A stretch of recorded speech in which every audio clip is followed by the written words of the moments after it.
hold on to your hats, guys, because I got some interesting ideas at the math teacher conference that I'm attending this week. I can't wait to come back on Monday and get started with them. In the meantime, I would like you to work on an alternative to the FOIL method that you learned yesterday. This is known as the box or the table method. So let's get started. Okay, so here we have something that we could use the FOIL method on, but today we're going to use the box method. So as the name implies, we need to draw a box.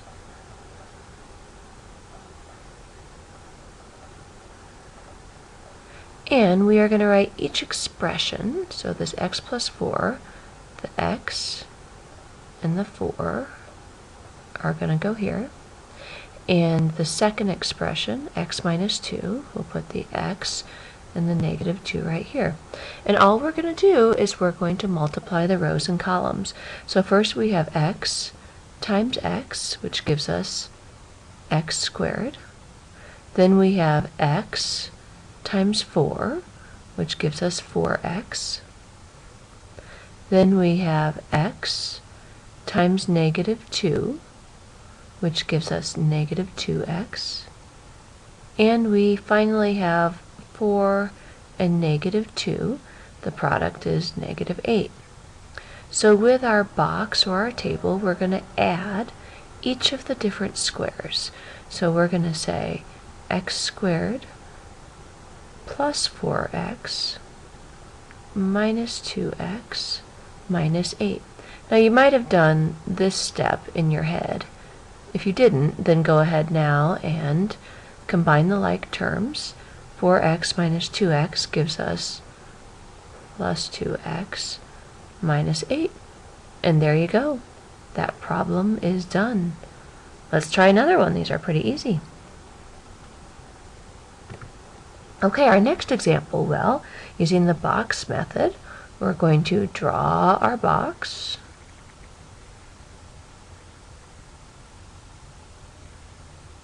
And let's see if you remember. What do we label each of the columns and rows? Well, we take the expression inside the parentheses, 3x plus 2. The first term, 3x, goes there. The second term, positive 2, goes there. We could have written those along the vertical piece here. It really doesn't matter. Multiplication can go any order. Then we take our second expression, x minus 7, and we put our x and our negative 7. So what do we do with those? Well, we multiply to fill in each box. So x times 3x gives us 3x squared. X times positive 2 gives us 2x. Make sure that you're multiplying, not adding. You don't want to write x plus 2. This is a multiplication step. Then we're going to take negative 7 times 3x, and that's going to give us negative 21x. And finally, negative 7 times positive 2. Negative times positive gives us a negative. 7 times 2 gives us 14. Then we add up all the boxes. So 3x squared plus 2x minus 21x minus 14. It's fine with me if you want to do this step in your head and not write it out. If you didn't, then go ahead and combine like terms. 3x squared. Positive 2x and negative 21x is going to give us negative 19x minus 14. And there you go. Okay, let's go on to the next one for you to try. Okay, give it a try, pause the video, and turn it back on when you're ready. Okay, let's see how you did. Well, we're going to write our box.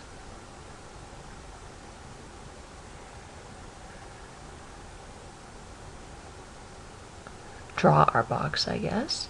We're going to label it. We're going to put our 5x and our negative 6 from the first expression inside the parentheses here. And we're going to put our 2x and our positive 3 here. And let's multiply. So 2 times 5 is 10.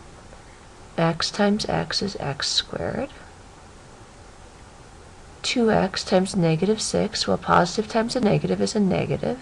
6 times 2 is 12, and our x.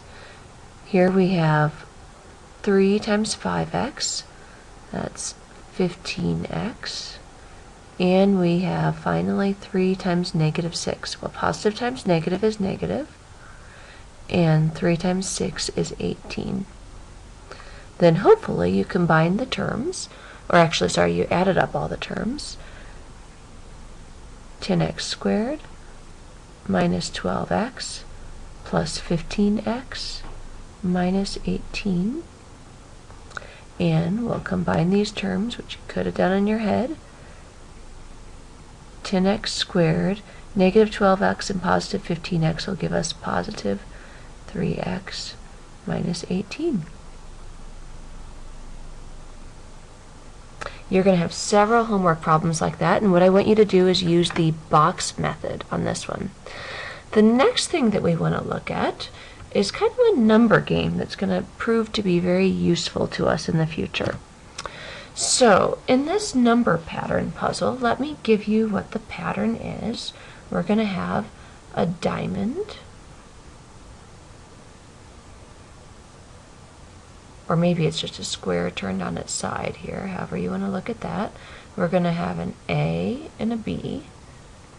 The top diamond here is going to be A times B, a little times up here, whoops. And the bottom is going to be A plus B. In these puzzles, I'll give you two of the numbers and you'll have to figure out the other two. So down here we're adding. So for example, if we have negative 6 and negative 2, well, to complete this puzzle, the top member is multiplication, so negative 6 times negative 2. Negative times negative is positive. 6 times 2 is 12. And then the bottom is the sum of the two numbers. Negative 6 plus negative 2 gives you negative 8. Okay, let's do another one the other way.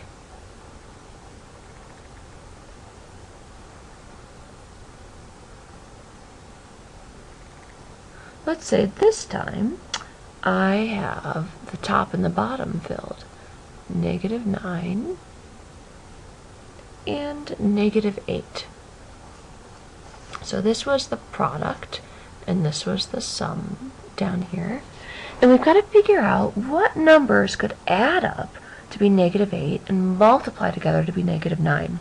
We're going to look at 9 and we're going to factor it. Let's ignore the negative for now and just see what number combinations come up with 9. Well, we could have 1 times 9. We could have nothing, no whole numbers times 2, so we'll go to 3 times 3. We're going to stay out of the fractions and decimals here. So if these are my two possibilities of multiplying numbers together to get 9, could either of them be combined to get negative 8? Well, definitely not 3 and 3, but 1 and 9, if we had negative 9 and positive 1. Let's look at that. Negative 9 times positive 1 gives us negative 9 when we multiply, and negative 9 plus 1 gives us negative 8 when we add. Cool, huh? Fun little puzzles for your mind, and this skill is going to come in handy. So let me give you two to try. Copy them down, pause the video, and when you're ready, turn it back on. So the first one will be the easier kind, which is, I'll give you 5 and negative 3. Remember, this is the multiply and the add. And then on the other one here,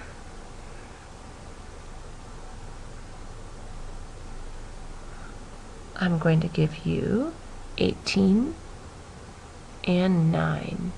Okay, so go ahead and pause, see if you can figure them out, and when you've done them both, turn it back on.